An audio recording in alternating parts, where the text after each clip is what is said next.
Hello everyone, this is Good Investor. I hope you're having a blast day. Wanted to make this new video. It is going to be a little bit about two big news. So one of them would be about Apple's recent earnings report, and as well as a completely opposite news as well on the NFT side. So wanted just to make this brief video and cover both of them, and let's jump in. But before I do that, I wanted to ask you guys, in case you haven't done so, please consider subscribing to the channel. It would absolutely help the channel grow, and I would really appreciate it.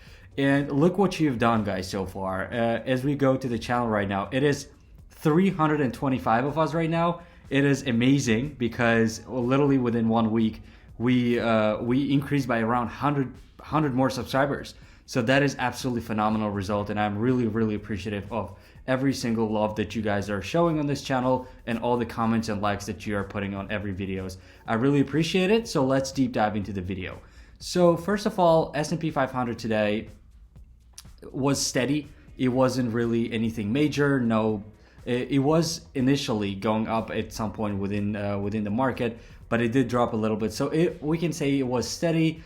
And because of the couple of news, one of them was that Fed decided to keep the interest rates steady, which means that usually the market on such news reacts either steady or goes up. But in this case, it just kept steady for a reason that they think the economy is growing, but at the same time, they think that it is at the pace that they think it's going, and they don't want to neither boost it or make it slower. So which is also a good news to some extent, right? So this is how the market reacted. And then another big thing happened in the market that I mentioned in the beginning is that Apple released their earnings, which is a very big news for a technology industry and overall, because they actually crushed their earnings. And we'll talk a little bit about what exactly happened, but we can see that they crushed on every single thing. So they crushed their earnings, they crushed their revenues, they crushed specific sales on their products. So speaking of Apple, we obviously think of iPhones, MacBooks, iPods, no more iPods, of course, iPads. So I'll go deep dive into them right away. So first of all, it says that revenue jumps 54% on purchases of Macs, iPads, and iPhones. So 54%, first of all, is a lot. And if we go deeper down, it says that overall the revenue, the sales for this second quarter was around $89.6 billion, which was 54% up from the same period in 2020, which is absolutely phenomenal. And 89 billion, about 90 billion, is a lot of money for the company, and it jumping 54% from the same time period is just phenomenal. So, and then the second thing is that analysts expected it to be 77 billion, and it obviously topped that. And another thing, while speaking about Apple, usually people, analysts specifically pay attention to the iPhone sales, because iPhone overall makes a majority chunk of Apple's revenue.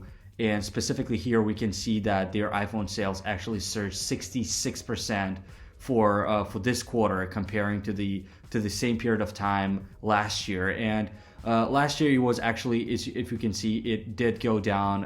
It was downtrending, and for a number of reasons. And company was saying that people are not buying that many phones yet. They're not updating their existing iPhones. So people were kind of bearish on the company at that period of time, saying that their main revenue source is declining, which is obviously not good, considering that how much dependent iPhone sales are on company's revenue stream.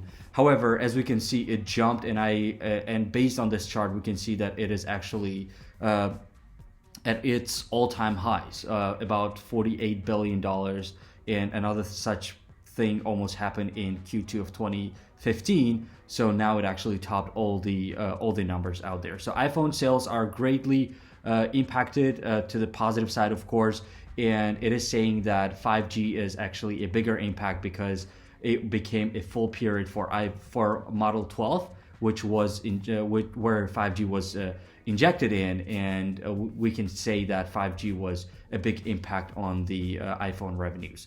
And another thing that they also talked about is that their Mac sales almost doubled, right? They jumped by 70% to $9.1 billion. And if we compare from the same period, we can literally see the huge trend here. And from my understanding, and what I think is it actually topped because of the current situation where people are at home and everyone is working from home and people are buying more and more computers. And we saw sort of the same trend for Microsoft as well, where their cloud and PC sales also topped all the estimates and grew significantly. So the same thing is happening in the market. So Mac growing as well is not a big surprise. But of course, it is a very big impact for the company because it literally jumped 70% since March of 2020. And another thing that I found pretty interesting is that their Mac demand, as Tim Cook says, their Mac demand was mainly driven by the demand on their M1 processors. And as we all know, that Apple actually replaced their Intel chips into M1 processors. So it's their own in-house built processors. So they're saying that the demand on those processors are actually topping the estimates, which is also a very good sign for the company. And last but not least, as we all know, Apple is actually shifting a lot into services, and we know that they went into payments with their Apple Card, and overall their services generated a record of $16.9 billion in revenue, which is also very significant, and the estimates were around $15.6 billion. So as we can see, company actually did very well on every single segment that they had. They beat all the analyst estimates, which is amazing for the company.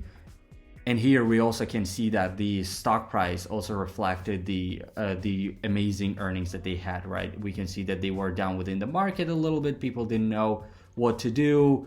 It was kind of steady, and then it obviously jumped by around 3.6%, and then so on. So overall, after hours, they are up by 2.3%.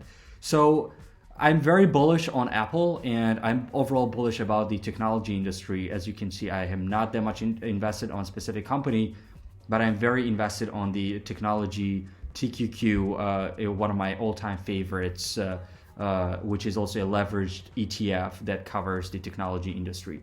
So the TQQ is also up, as we can see, by around 1%, which is also amazing. Another news that I wanted to talk about is on the NFT side, as I mentioned at the beginning.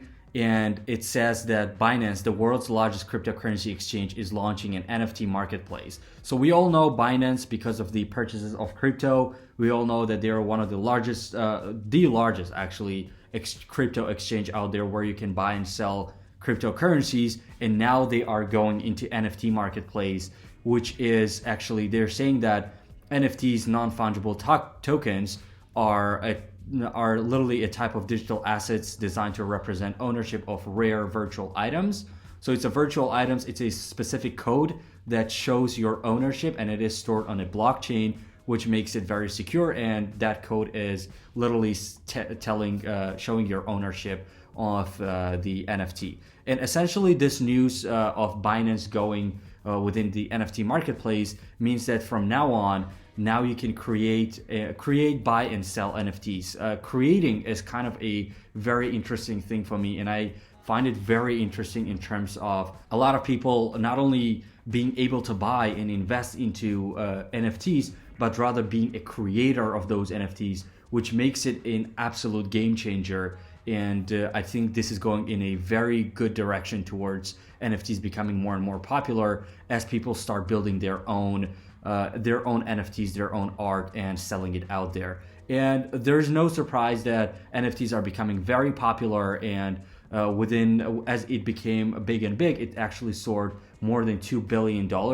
And some of you might know that the most expensive NFT out there was sold at around $69 million, which looks like this, pretty funny, but it actually was sold for around $69 million. So this is very big news for NFT. And another thing I want to actually point out, perhaps the last thing, is that the premium segment would take a 10% cut from the proceeds of major auctions, and 90% would go to the artist. So from here, I understand it that when an artist creates something, an art or a piece of NFT, 10% of it goes to Binance and 90% would be kept by artists. However, when that NFT is traded on a day-to-day basis, there would be a 1% processing fee that charged from the traders, but that 1% would go as a royalty, will continuously receive a 1% royalty. That is a very big news for people who are creating NFTs, because they can literally receive 1% of royalty continuously as long as the NFT is being traded. So that is a very big news for creators, and I think it is going to a very, very good place. And let me know what you guys think about this big news that happened in the market. I will talk to you later. Love you.